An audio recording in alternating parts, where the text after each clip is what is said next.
this works, right? Many a Pocky have been eaten. And then my thing. Now, if my hair was purple, who would I remind you of? Yeah, hello, my name is Elizabeth, but you can call me Liz. In today's video, we're going to be talking about The Devil's a Part-Timer, Maō-sama. So if you want to see that, keep on watching. But first, let's get it. I'ma do this shit until they murder me.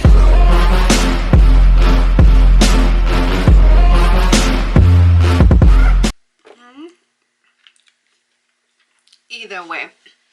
So like I said, today we're going to be talking about The Devil's a Part-Timer, but before I say anything, spoilers alert, we'll see how long I can keep this hair like this.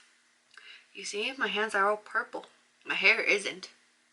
Oh, that's the sad thing about black hair. Oh, you try to do different colors, but it just doesn't work. Yay. Either way. So I wouldn't have been making this video if it wasn't for officially, and this is official, is that they announced the Devil's Part-Timer season 2, and I think as of now, I don't know, maybe in the future, they haven't really set a set date of when it's gonna be airing, but it's official. They're gonna be making a season 2, and I believe the same cast members who were in the season 1 are gonna be in season 2. Which is kind of cool because Cells at Work also got a season 2, and I'm hoping, blissfully, painfully hoping, that maybe they'll do Oran Host High School Host Club season 2. I don't think so, but like, I don't know, they're making all these like season 2s of all these other ones, so I'm like hoping maybe. So like always, I'm going to be talking about the basic information, the characters and who they're voiced by, the plot, general plot line, and my own thoughts. So, 시작! Okay. So, The Devil is a Part-Timer is in English. In Japanese is Hataraku Maō-sama. Maō-sama. Hataraku Maō-sama. It was released actually between April to June of 2013, making it a spring 2013 anime. And they announced 2021, so I'm like, maybe Orano's High School Club, maybe not, probably not. Some people care about the studio. I'm not really like, oh, I only see Mappa or like Bones, but studio is White Fox. It is a comedy, demon, supernatural, romance, and fantasy type of anime, and it has 13 episodes. Each episode is about 25 minutes. Before they used to have it on Netflix, but I think they said it's no longer on Netflix, so I think maybe you can either see it on Crunchyroll or Funimation. I recommend it. So let's talk about the characters. So I'm just gonna be talking about the basic characters. Obviously, like in any other anime, there's a lot of characters, but I'm just gonna be talking about like the main characters who we see throughout all 13 episodes. So of course, number 1, His Highness Maō-sama.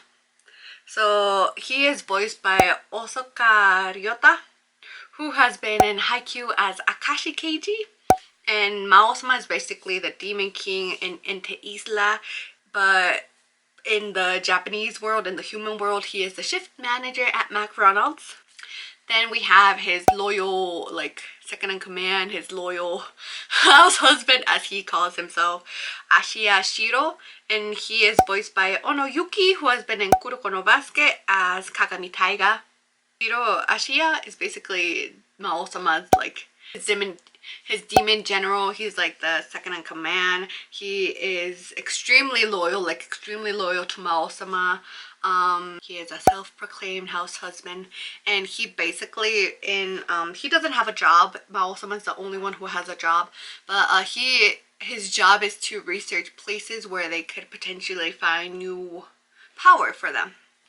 And then we have my favorite, who I'm trying to be. It's so hard. Like, bro, how the fuck do you see? But Urushihara Hanazu, aka Lucifer, and he is voiced by Shimano Hiro, who has been in Attack on Titan as Connie Springer. And he is basically, you know, Lucifer. He's a fallen angel, aka he's one of Mao-sama's generals in Ente Isla.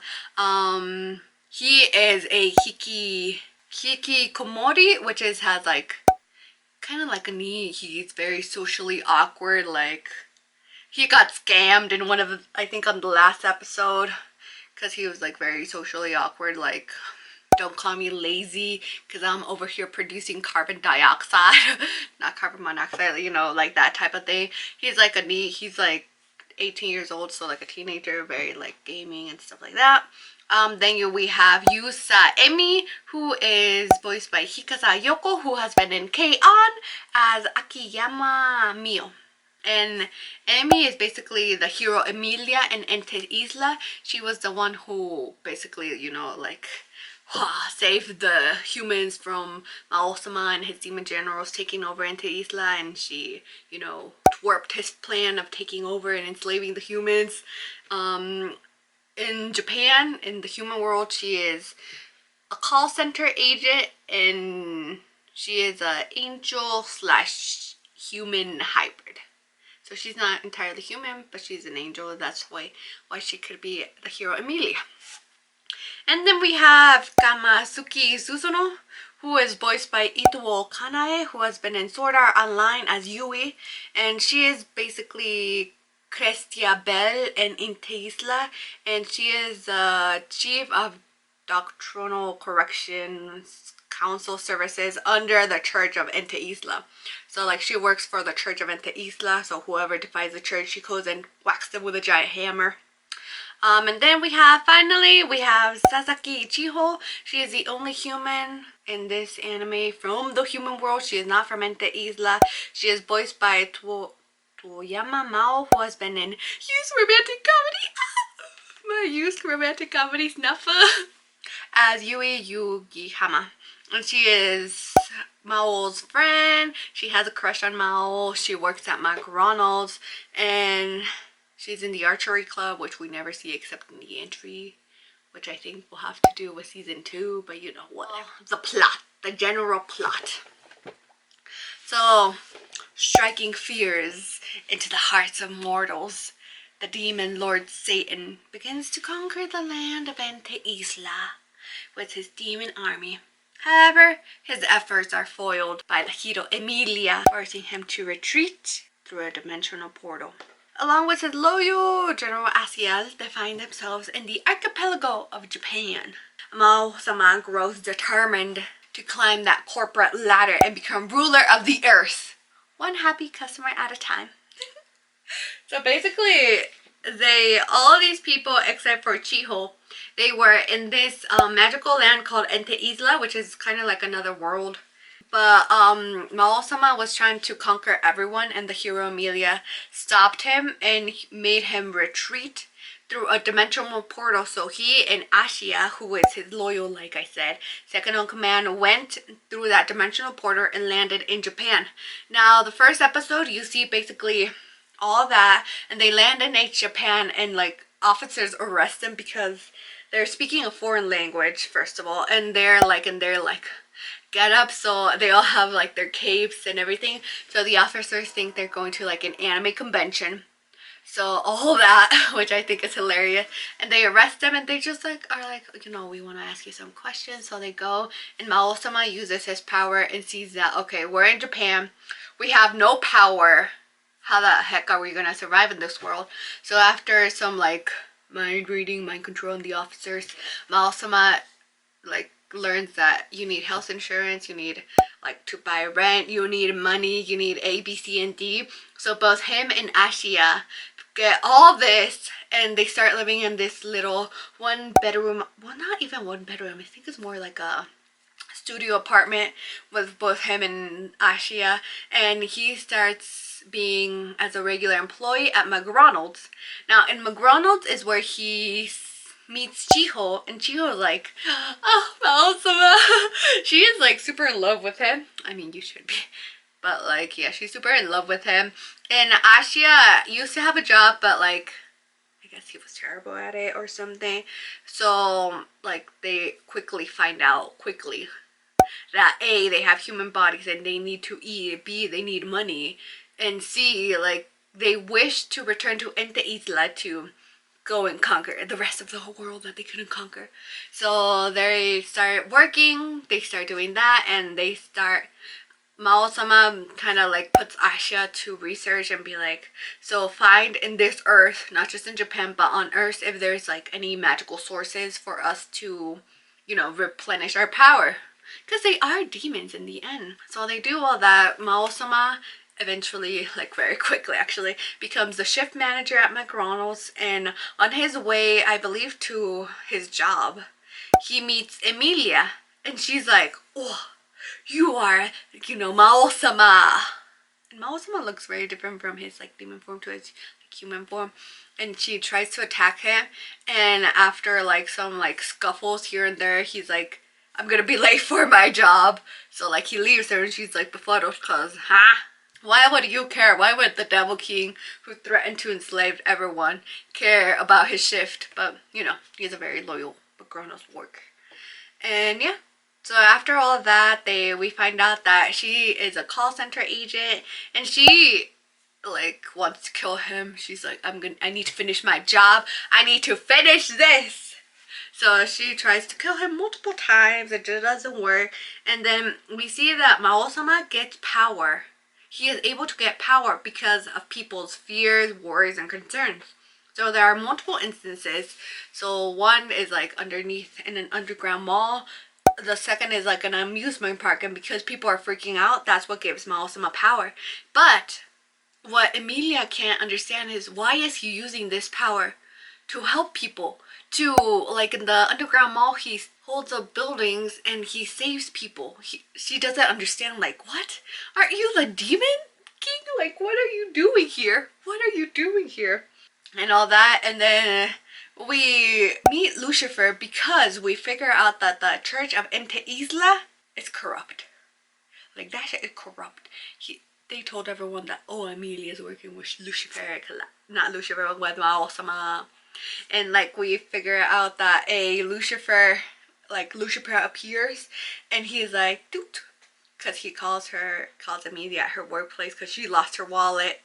And we find out like Lucifer is working with the main dude of the church. I forgot his name. Baldy over there. But she's working with the main dude of the church, and he tries to attack Mao-sama, but Mao-sama, being the smart demon king that he is, basically goes into like this like highway. Everyone sees like, oh my god, some little purple-headed kid with angel wings is like attacking, pew pew pew, you know, type of shit. And he is able to grab powers because like people are freaking out and like scared. So because of that, he's able to have powers, and he is able to defeat both Lucifer and the other dude, old man. And then kind of like Amelia kind of starts doing like a truce with him, like, we have to defeat other people before I can defeat you type of thing. And then we meet Kamazuki Suzuno, and it's hilarious because her and Amelia, like Amelia thinks Suzuno, like Kamazuki is just like Chiho and's like, oh my god, like Mao-sama, like take me on a date, let's go on a date type of thing. But like, she's from the church, she's from Ente Isla. So it's like hilarious because they have miscommunication, because Amelia thinks that, oh, she's hitting on Mao-sama, but in reality she's like, I need to kill him. I'm here to kill him by the church. What do you advise? And like Amelia's over here like, oh my god, like, you know, like he's such a devil, like, oh my god, he like leads girls on and this and that. And it's hilarious, but like in the end, we see like some other dude, like this other angel dude, who's like, I'm gonna take Amelia's power.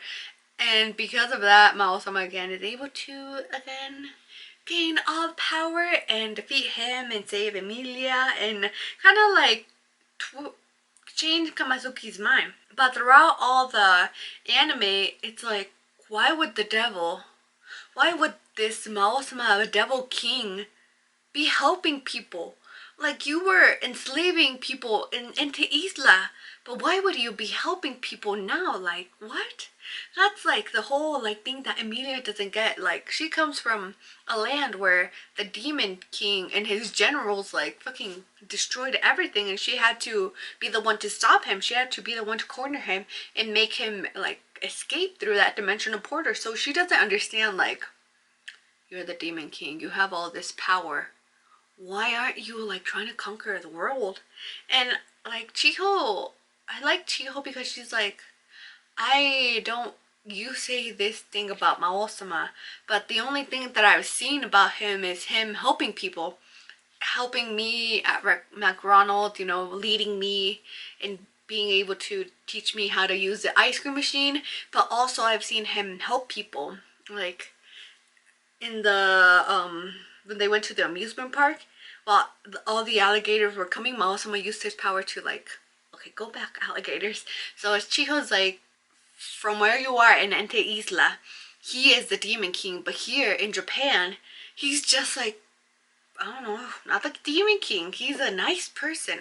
He helps her, he helps humanity. So that's something that Emilia just like can't wrap her head around, because like she comes from Ente Isla where this dude enslaved everyone and everything. But after I did some research, I can kind of guess what season 2 is going to be about. Because after I did some research, I was like, Maosama isn't bad. He wasn't bad in Ente Isla. It's just that he didn't really give direct directions to his generals. Because it was either his race or the human race. And he chose to protect his race. Which makes sense. But like, he wasn't able to communicate properly with his demon generals to have more of a peaceful takeover. I don't know if you could ever have a peaceful takeover, but after reading like all that and after reading what happens, I'm like, okay, I understand. Like, I understand why there's this sexual tension between Emilia and the Demon King, because even Emilia's co-worker, she's like, are you sure you're not the one that's in love with him? Like, are you sure? And she was always like freaking out because like, excuse me, I am here. But yeah. So my final thoughts would be, I really enjoy it. It's like one of those like animes that's really fun to watch, but also kind of can give you more of an insight and more of a, oh, maybe someone isn't as bad as they seem, or as good as they seem as well, because like the Church of Ente Isla is the one that's going around trying to frame Emilia, trying to be like, oh no, the Demon King, and everything. So I feel like it's a good anime to show like the good guys aren't always good and the bad guys aren't always bad. We just make bad mistakes, all of us. So yeah, I think, like I said, there's like a lot of hilarious moments, and I hope that they keep those hilarious moments in season 2. I also hope, because I've read of what it is about, like maybe what could season 2 be about. I feel like they're gonna amp up, I don't know when they're gonna end season 2, like what point, but they're gonna amp up like for real, like they're gonna amp up like Emilia and Mao-sama's like relationship status. They're gonna amp that thing up. Side note, she ends up working at McDonald's, and I'm like, oh, McDonald's has become the headquarters of all the people from Ente Isla. Hilarious. But yeah, like I said, I wasn't like really planning on making a video, but like season 2, like it's been like what, 8 years? If I can do math, since 2013, it's been 8 years. As well as Salsa's work, it has a season 2. I haven't seen it yet, but well, I think it's so cool. Yes, I recommend you watch The Devil's a Part-Timer. It's really hilarious because it's like, oh yeah, you know about the devil? Yeah, he works at McDonald's. Which I think is just hilarious. Yeah. Question. Who's your favorite character if you have seen The Devil is a Part-Timer? If you haven't, who do you think, who would you root for, Emilia or Mao-sama? I feel like Mao-sama because I feel like he's so charismatic, but he's so genuine. Like, he's such a genuine person, but also charismatic as well. Have you ever seen The Devil's a Part-Timer? As a Blue Exorcist fan, they always are like, there's always these memes where it's like, our father is Satan, and then it's like, the little on the bottom is like, welcome to McDonald's, what can I get for you? So as a Blue Exorcist fan, who do you relate to more? More like Mao-sama, who's like, yes, I'm gonna climb that corporate ladder, I'm gonna take over the world one happy customer at a time. Like Ashia, who's like dramatic as fuck, because there have been many instances where they go and fight and Ashia's like, I need to go get my cape, I need to be ready, I need to be presentable. Like, Ashia has literally missed, I think, 2 fights because he went and got his cape because he needed to be ready for that. Are you more like Emilia, who I don't want to say can't let go of the past, but like is having more of a hard time trying to comprehend that Mao-sama may not be as bad as she thinks he is because she is from Ente Isla? I feel like it's going to be hard regardless, because her father did die. Spoiler alert. Her father did die when she was younger because of one of the demon generals. Not because of Mao-sama, but because of one of his generals that attacked the land that her father worked in. So I feel like for her it's going to be hard regardless, because she lost someone she loved, and now she's seeing like this man working at McDonald's, first of all, living in this shitty ass studio apartment with Ashia, and then Lucifer moves in with them, and just being like, why are you helping people? Why didn't you help people before in Ente Isla? Or are you more like Chiho, who's like, I see what I see, and like super in love with Mao-sama? A Lucifer who's more like a neat and like stays home. Like I said, Lucifer got conned on the last episode because he is very socially awkward, and even he said, you know, I'm socially awkward, but thankfully he's like registered under 18, so I was like, good. But I was like relatable. So will you watch The Devil's Part-Timer, I say with purple fingers that didn't appear in my hair? Oh, the struggle of having dark hair. Will you watch Mao-sama? I don't care if you don't, like, honestly. But I recommend you watch Mao-sama. Yeah. You can follow me on Instagram or Twitter at _GomezLiz. You know the drill for that. Yeah. How do you think I did for Lucifer? Bro is so like socially awkward, and he's like, whatever, I don't want to eat that. Like, why are you bringing me that? Why are you ignoring me? Always eating his accent, like being on the computer. Like, relatable. Yeah. Comment, like, subscribe to my channel for more random shit, because that's what I'm here for, folks. And yeah, bye. Thanks for watching. See you next time. Tell me pretty lies, look me in the face, tell me that you love me, even if it's fake.